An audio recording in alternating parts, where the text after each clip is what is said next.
तो dear student, मैं रमन प्रकाश सिंह स्वागत करता हूं आप सभी को आपके अपने चैनल डीबीसी क्लासेज में। आज हम डिस्कस करने वाले हैं एक्सरसाइज 6.6 का क्वेश्चन नंबर 9। तो ये रहा क्वेश्चन नंबर 9 आपके सामने। क्वेश्चन नंबर 9 क्या कहता है? आकृति 6.63 में त्रिभुज एबीसी की एक भुजा बीसी पर एक बिंदु डी इस प्रकार स्थित है कि B D by C D equal to A B by A C है। सिद्ध कीजिए कि ए डी कोण बी ए सी का समद्विभाजक है। देखिए क्वेश्चन नंबर 1 देखिए, ये रहा क्वेश्चन नंबर 1। यहाँ क्या दिया हुआ है कि 6.56 में ये रहा फिगर, पी एस कोण क्यू पी आर का समद्विभाजक है और प्रूफ क्या करना था, ये रेशियो। और इसमें क्या दिया हुआ है, रेशियो दिया हुआ है और प्रूफ क्या करना है कि ये बीएससी का समद्विभाजक है। बस उसका उल्टा प्रूफ यहाँ करना है। तो चलिए प्रूफ करते हैं क्वेश्चन नंबर 9 को।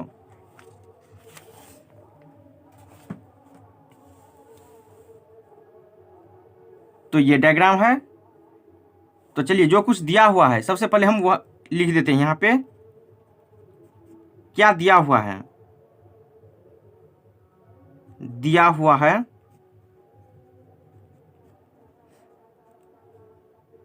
ट्रायंगल एबीसी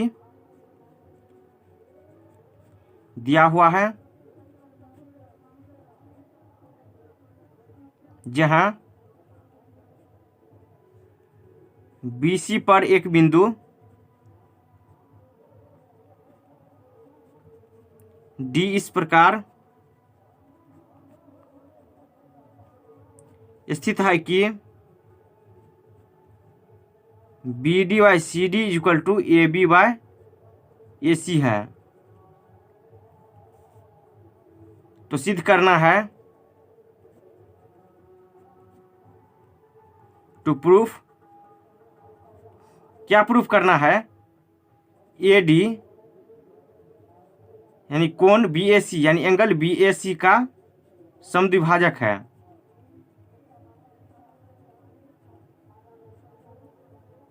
ये मुझे प्रूफ करना है। तो चलिए कंटिन्यू करते हैं। अब यहाँ इस फिगर में हम कुछ कंस्ट्रक्शन करने जा रहे हैं, रचना। चलिए हम AD के पैरेलल एक लाइन खींचते हैं। तो हम क्यों खींचेंगे पैरेलल? तो यहाँ देखिए साइड का रेशियो दिया हुआ है। तो यहाँ हम क्या लगाएंगे, बीपीटी थ्योरम। तो बीपीटी थ्योरम कहाँ अप्लाई होता है? तो बीपीटी थ्योरम सबसे पहले किसे कहते हैं? तो बीपीटी थ्योरम होता है किसी त्रिभुज की एक भुजा के समांतर, यानी किसी त्रिभुज की एक भुजा के समांतर अन्य दो भुजाओं को भिन्न भिन्न बिंदुओं पर प्रतिच्छेद करे तो एक रेखा खींची जाए तो यह अन्य दो भुजाओं को एक ही रेशियो में काटेगा, ये होता है। तो यहाँ से अगर हम एक पैरेलल लाइन खींच देंगे तो ये क्या हो जाएगा, ये इसके पैरेलल हो जाएगा और रेशियो क्या हो जाएगा यहाँ से। चलिए सबसे पहले हम पैरेलल लाइन खींच देते हैं, उसके बाद हम बताते हैं कैसे होगा बीपीटी थ्योरम अप्लाई।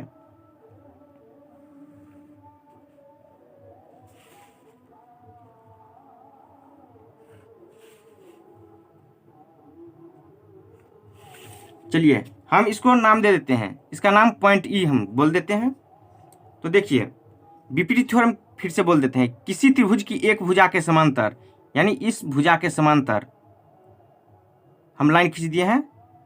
तो अन्य दो भुजाओं को भिन्न भिन्न बिंदुओं पर प्रतिच्छेद कर, ये देखिए यहाँ और यहाँ प्रतिच्छेद कर रहा है। तो एक रेखा खींची जाए, तो ये लाइन हम खींचे हैं भिन्न भिन्न बिंदुओं पर प्रतिच्छेद करने के लिए। ये जो रेखा खींचे हैं वो रेखा क्या होगा, इसको और इसको एक ही रेशियो में कट करेगा, यानी अन्य दो भुजाओं को एक ही रेशियो में कट करेगा। तो यहाँ से क्या हो जाएगा, B D by D C equal to क्या होगा, ए बी बाय ए ई। लेकिन यहाँ ए ई तो है नहीं। तो चलिए कुछ करेंगे, ट्रायंगल को समरूप करेंगे, यही सब करेंगे। उसके बाद देखते हैं कि क्या कुछ मैच होता है या नहीं। तो चलिए रचना सबसे पहले लिख देते हैं कि क्या किए हैं हम। AD के पैरेलल कौन सा लाइन खींचे हैं? CE, CE खींचा। चलिए ये लिख दिए हैं। चलिए अब ट्रायंगल BAC में, या चलिए अभी हम ट्रायंगल की बात नहीं करेंगे। यहाँ देखिए ये एंगल और ये एंगल इक्वल होगा या नहीं होगा। चलिए इसका नाम हम 1 और इसको 2 बोल देते हैं, इसको 3 और इसको 4। एंगल 1 एंगल 2 ये दोनों इक्वल होगा या नहीं होगा। तो चलिए यही तो मुझे प्रूफ करना है। देखिए AD कोण BAC का समद्विभाजक है, तो यहाँ हम अभी कैसे कह सकते हैं कि ये दोनों इक्वल होगा। चलिए हम नहीं बोलते हैं कि ये दोनों इक्वल है। ये देखिए यहाँ ये Z का फॉर्म आ रहा है या नहीं। ये देखिए ये कुछ Z का यहाँ देखिए आ रहा है Z।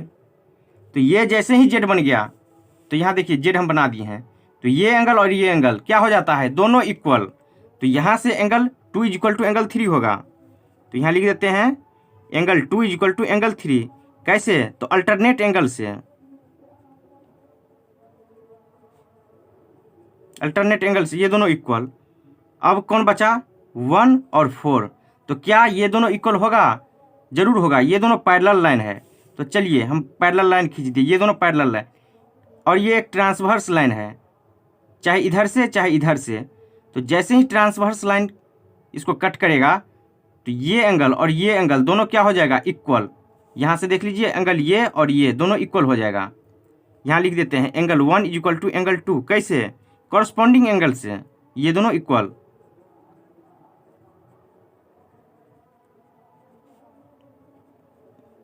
कॉरस्पॉन्डिंग एंगल से ये दोनों इक्वल हो जाएगा। इसको हम A बोल देते हैं, इसको हम B बोल देते हैं। चलिए मुझे दिया किया हुआ है, जो दिया हुआ है चलिए लिख देते हैं BD by CD is equal to AB by AC। ये मुझे दिया हुआ है। चलिए अब हम ट्रायंगल में चलते हैं। किस ट्रायंगल में? ट्रायंगल B, ये देखिए ट्रायंगल BEC में, ये बड़ा वाला ट्रायंगल में, ट्रायंगल BEC में, इसमें हम BPT अप्लाई कर देते हैं। तो यहाँ क्या है? AD पैरेलल किसके? EC के। तो यहाँ AD पैरेलल किसके हैं? CE बोलिए चाहे EC बोलिए, कोई फर्क नहीं पड़ेगा। तो अब ये दोनों क्या है? पैरेलल। तो चलिए यहाँ क्या होगा? साइड का रेशियो इक्वल होगा। तो BD बाय DC या CD, तो चलिए BD by CD is equal to यहाँ से AB बाय AE। तो चलिए AB बाय AE, मुझे ये तो AE नहीं लाना है, यहाँ AC होना चाहिए। तो कोई बात नहीं, चलिए इसको हम बोल देते हैं सेकेंड इक्वेशन, या भी रहने दीजिए। चलिए सेकेंड बोल दिए हैं। अब इक्वेशन 1 एंड 2 से, 1 कहाँ है? ये, इसको हम 1 बोल देते हैं। 1 और 2 से यहाँ क्या है? देखिए BD by CD, BD by CD, तो LHS सेम है तो क्या होगा? RHS सेम होगा। तो यहाँ लिख देते हैं चूंकि LHS is equal to LHS है, इसलिए RHS is equal to RHS होगा। तो यहाँ से क्या हो जाएगा? AB by AC, AB by AC is equal to AB by AE। चलिए दोनों ऊपर में है, ये दोनों क्या हो जाएगा? कैंसिल। क्रॉस मल्टीप्लिकेशन कर दीजिए, यहाँ कुछ नहीं है तो 1, यहाँ AE is equal to AC। चलिए यहाँ से क्या हो गया? AE is equal to AC। चलिए तो कहाँ है AE AC? AC is equal to AE हो गया, यानी ये इज इक्वल टू इसके। तो क्या हो जाएगा? Angle 3 is equal to angle 4 होगा या नहीं? जरूर होगा। क्यों? क्योंकि angle opposite to equal side are equal. कहने का मतलब ये एंगल 3 है तो इसके सामने का ये और एंगल 4 इसके सामने का, ये दोनों इक्वल हो जाएगा, या ये दोनों अगर इक्वल होगा तो इसके सामने का यानी इसके सामने ये और इसके सामने का ये दोनों एंगल इक्वल हो जाएगा। तो चलिए यहाँ से चूंकि angle 3 is equal to angle 4 क्यों लिख देते हैं, angles opposite to equal sides are equal. चलिए ये दोनों इक्वल हो गया। तो अब चूंकि समीकरण ए एंड बी से, ए एंड बी मेरा क्या है, देखिए ये है ए बी, ये angle 2 is equal to angle 3, angle 1 is equal to angle 2। तो यहां से लिख देते हैं एंगल, अब angle 1 is equal to angle 2 होगा या नहीं, जरूर होगा। क्यों? क्योंकि ये देखिए angle 3 is equal to angle 4 है, यहाँ angle 3 is equal to angle 2 के, तो एंगल 2 हो जाएगा किसके, 4 के इक्वल, और यहाँ से 1 2 के इक्वल। तो यहाँ से अब angle 1 is equal to angle 2 हो गया। तो ए डी बी ए सी का समद्विभाजक है।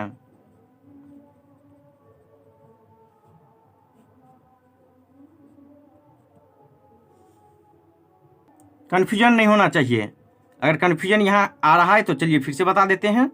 देखिए एंगल 3 इज इक्वल टू क्या है, एंगल 4, जो भी बताए हैं। यहाँ देखिए ए और बी में ये angle 1 is equal to angle 2, angle 2 नहीं है, ये angle 1 is equal to angle 4 है, ये एंगल 4, तो ये एंगल 4 है। तो यहाँ से देखिए एंगल 3 इज इक्वल टू 4 है, यानी ये दोनों इक्वल है। तो राइट साइड वाला इक्वल तो क्या होगा, लेफ्ट साइड वाला भी इक्वल। तो angle 2 is equal to angle 1, तो यही तो हम लिखे हैं यहाँ पे, angle 1 is equal to angle 2। तो यही हो गया प्रूफ। देख लीजिए एक बार ऊपर से। अब चलते हैं क्वेश्चन नंबर 10 पे।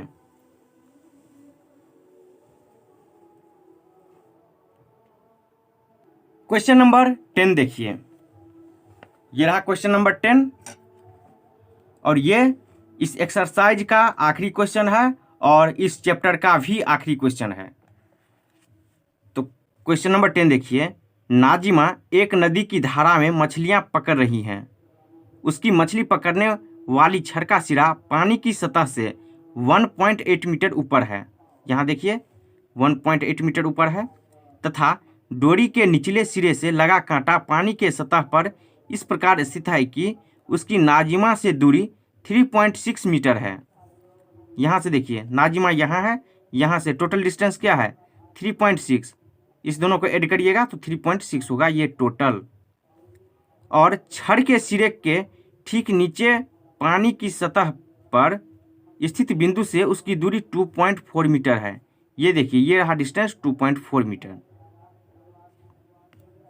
यह मानते हुए कि उसकी डोरी उसकी छड़ के सिरे से कांटे तक तनी हुई है, ये जो है स्ट्रिंग ये तना हुआ है, ये धागा तना हुआ है।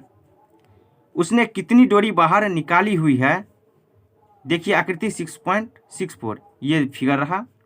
यदि वह डोरी को 5 सेंटीमीटर पर सेकंड की दर से अंदर खींचे तो 12 सेकंड के बाद नाजिमा की कांटे से क्षैतिज दूरी कितनी होगी।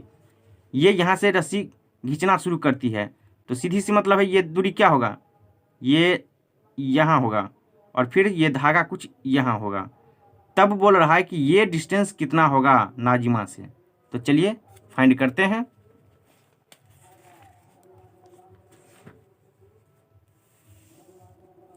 चलिए ये रहा फिगर, हम कुछ मान लेते हैं, इसको हम ए बोल देते हैं, ये रहा बी पॉइंट, इसको हम सी बोल देते हैं, और ये रहा डी पॉइंट। तो चलिए सॉल्यूशन की ओर कंटिन्यू करते हैं। यहाँ क्या दिया हुआ है, बी सी इक्वल टू कितना, B C equal to 2.4 metre, C D equal to 1.2 metre, और बी डी इक्वल टू कितना 3.6 मीटर। चलिए कंटिन्यू करते हैं सॉल्यूशन। अब मुझे फाइंड क्या करना है, A B equal to what. देखिए यहाँ क्वेश्चन पढ़िए, उसने कितनी डोरी बाहर निकाली हुई है ये कह रहा है।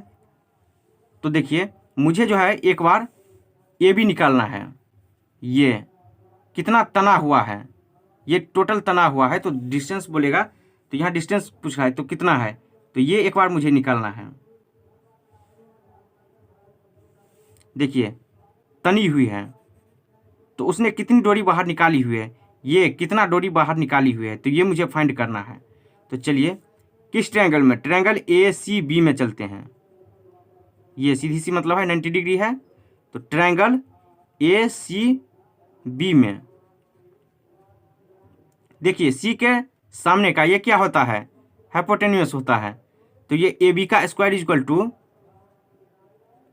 क्या हो जाएगा, A C square plus C B square, यानी परपेंडिकुलर का स्क्वायर प्लस बेस का स्क्वायर, तो A C square plus B C का स्क्वायर।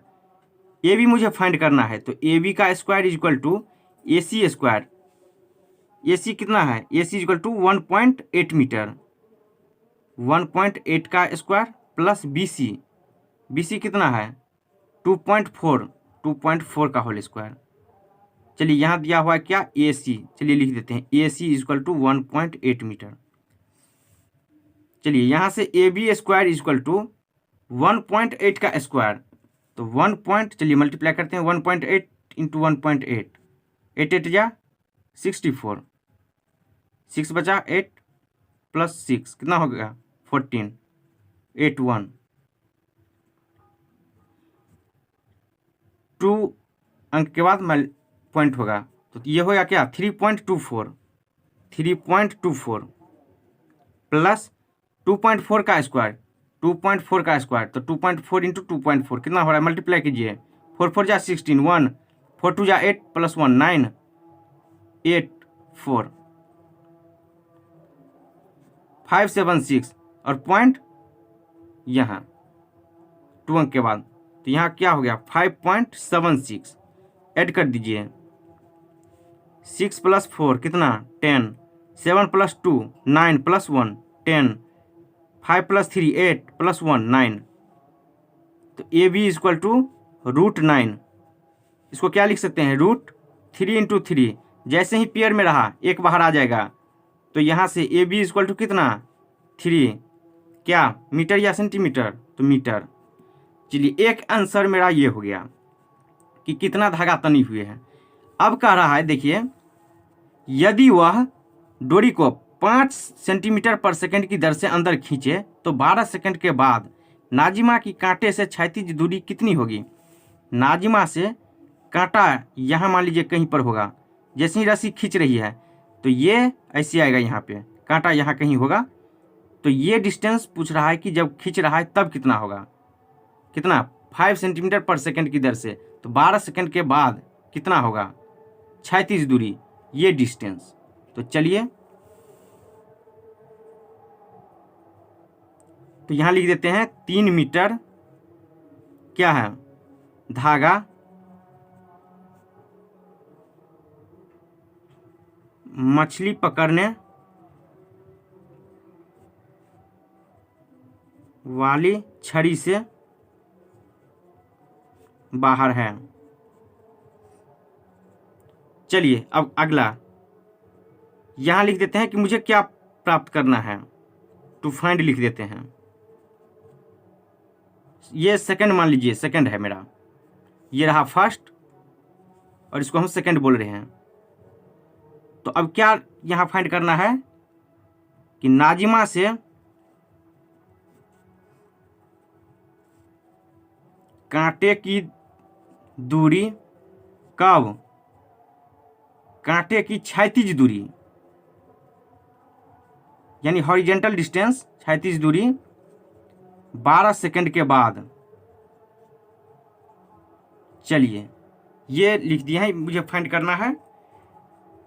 तो यहां से दूरी बराबर क्या होता है, यानी चाल गुने समय, यानी distance is equal to speed into time. तो यहाँ दूरी क्या है 5 सेकेंड, क्या है 5 सेंटीमीटर पर सेकेंड, तो 5 सेंटीमीटर पर सेकेंड, और टाइम क्या है 12 सेकेंड। यहाँ सेकेंड सेकेंड कैंसिल, तो क्या हुआ 12, और यहाँ क्या है 12 इंटू 5 60 सेंटीमीटर। यहाँ देखिए सभी क्या है मीटर में, तो हम कन्वर्ट करेंगे इसको मीटर में। ये रहा डिस्टेंस, तो यहाँ डी इक्वल टू देखिए ये रहा क्या मीटर, ये सेंटीमीटर और ये मिलीमीटर। इसको हम 1 बोलेंगे, अभी हम बता रहे हैं रफ में, ये मेरा रफ है। सेंटीमीटर इसको 100 और mm को 1000। देखिए मुझे क्या करना है, मुझे सेंटीमीटर से मीटर में कन्वर्ट करना है, यानी हम छोटा से बड़े की ओर चल रहे हैं। तो इसमें क्या करना होगा, मुझे डिवाइड करना होगा।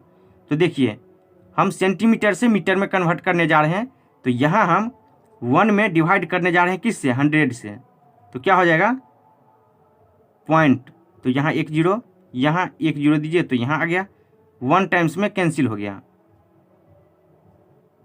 0.01। तो देखिए हम कितना से डिवाइड कर रहे हैं, तो 100 से, सेंटीमीटर से मीटर। अब यहाँ देखिए 60 सेंटीमीटर है ये, तो चलिए यहाँ अब 60 सेंटीमीटर ये है, इसको मुझे क्या मीटर में कन्वर्ट करना है, तो डिवाइड किससे करेंगे 100 से, ये कैंसिल हो गया। अब पॉइंट दीजिए, तो 1 0 यहाँ आएगा 6 टाइम्स में, तो ये कितना हो गया 0.6 मीटर। चलिए इसको लिख देते हैं 0.6 मीटर हो गया। अब आगे कंटिन्यू करते हैं। यहां से डिस्टेंस कितना आ गया 0.6 मीटर। तो देखिए ये जो मेरा दूरी है, तो ये डिस्टेंस क्या आया है 0.6 मीटर। ये जो धागा खींचा है, लिख देते हैं धागा खींचा, ये जो धागा खींची है, तो ये डिस्टेंस, तो चलिए धागा खींची है, तो यहाँ से धागा खींच रही है, तो इतना 0.6 मीटर खींच ली है। तो धागा कुछ ना कुछ तो जितना बड़ा ये है उससे तो कम होगा, तो मान लेते हैं कि कहीं ये यहाँ आ गया है, इसको हम O पॉइंट बोल देते हैं। तो चलिए यहाँ से इसको हम मिला देते हैं। तो अभी जो है अभी का ये धागा है, तो देखिए तो पहले इतना था, अब ये इतना हो गया, तो अब ये इतना हुआ नहीं है, इसमें से कम गया है। कितना कम आया है, तो 0.6। तो मान लेते हैं कि अब जो होगा वो इतना, तो यहाँ हम क्या लिखेंगे O पॉइंट, इसको हम बोल देते हैं। अब AO जो होगा मेरा, AO इक्वल टू क्या हो जाएगा AB, ये पूरा यानी ये पूरा जो है AB, उसमें से हम 0.6 घटा देंगे तो ये वाला आ जाएगा। तो चलिए घटा देते हैं, AB माइनस 0.6, ये कितना है 3.0 माइनस 0.6 कर दीजिए, ये कितना आ रहा है 2.4 मीटर। तो AO, तो अभी का जो धागा है वो कितना आ रहा है, देखिए ये जो अब आ रहा है वो AO कितना 2.4। चलिए अब किस ट्रायंगल में कंटिन्यू करते हैं आगे। चलिए अब इस ट्रायंगल में चलिए ACO में, ACO में, ट्रायंगल ACO में, तो ये 90 डिग्री, इसके सामने का ये क्या हाइपोटेनस, तो AO का स्क्वायर इक्वल टू AC का स्क्वायर प्लस OC का square, perpendicular square plus base square. चलिए AO कितना आया है अभी, AO मेरा आया है 2.4 मीटर। तो यहाँ से 2.4 का square is equal to AC square, AC कितना है 1.8 स्क्वायर प्लस OC पता नहीं, ये तो अभी पता नहीं है ना, तो ये तो मुझे फाइंड करना है ये। तो चलिए इसको हम इधर भेज देते हैं, तो क्या हो जाएगा माइनस में, तो 2.4 का स्क्वायर माइनस 1.8 का square equal to OC square. चलिए इसको इस साइड, इसको इस साइड कर रहे हैं, तो साइन में कोई परिवर्तन नहीं होगा। तो OC स्क्वायर इक्वल टू 2.4 का स्क्वायर माइनस 1.8 का स्क्वायर। चलिए OC square is equal to 2.4 का स्क्वायर। तो 2.4 का स्क्वायर कितना होता है देख लीजिए, रफ में भी हम मल्टीप्लाई कर दिए हैं। तो ये होगा कितना 5.76। तो 5.76 माइनस 1.8 का स्क्वायर, यहाँ देखिए मल्टीप्लाई 3.24। तो 3.24 OC square is equal to minus करिए तो कितना आ रहा है, ये 2 होगा, 6 माइनस 4 2, 7 माइनस 2 5, 5 माइनस 3 ये 2, 2.52। तो OC is equal to root 2.52। यहाँ देखिए स्क्वायर में है तो इक्वल टू के उस साइड जाएगा तो रूट में आ जाता है, तो ये रूट में आ गया। तो OC इज इक्वल टू इसका जो रूट करिएगा तो ये आएगा आपको 1.59, ये इतना आएगा 1.59 मीटर। तो देखिए 1.59 क्या आ गया मेरा, ये आ गया, ये जो OC है ये डिस्टेंस आ गया क्या 1.59 मेरा। अब क्या कह रहा है, नाजिमा से कांटा, कांटा अभी तो यहाँ है कांटा, ये मछली है मान लीजिए, तो यहाँ कांटा है कहीं, तो ये कह रहा है कि यहाँ से नाजिमा के बीच की क्षैतिज दूरी यानी हॉरिजेंटल डिस्टेंस। तो अब हम 1.59 में ये 1.2 जो ऐड कर देंगे तो क्या हो जाएगा, ये डिस्टेंस आ जाएगा। तो चलिए अब लिख देते हैं कि अब नाजिमा से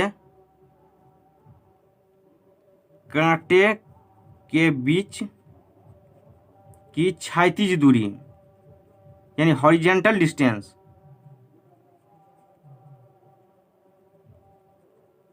हॉरिजेंटल डिस्टेंस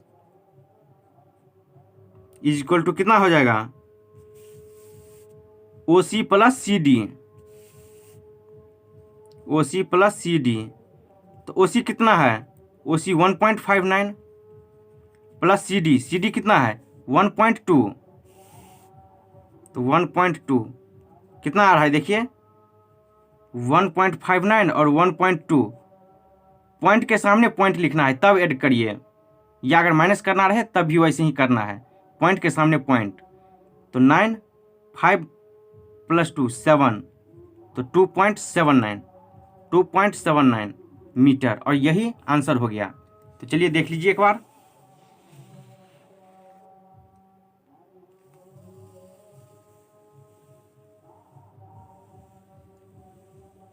तो स्टूडेंट कैसा लगा आज का क्लास, अच्छा लगा होगा तो लाइक शेयर कमेंट सब्सक्राइब जरूर कीजिए। धन्यवाद, मिलते हैं अगले वीडियो में। तो अगला वीडियो में जो हम डिस्कस करेंगे वो अगला टॉपिक है मेरा चैप्टर नंबर 7 कोऑर्डिनेट ज्योमेट्री, निर्देशांक ज्यामिति हिंदी में बोलते हैं। तो सबसे पहले हम थ्योरी देखेंगे, उसके बाद एक्सरसाइज का प्रॉब्लम सॉल्व करेंगे। तो चैप्टर नंबर 6 कंप्लीट हो गया। तो मिलते हैं अगले वीडियो में अगले चैप्टर के साथ। धन्यवाद।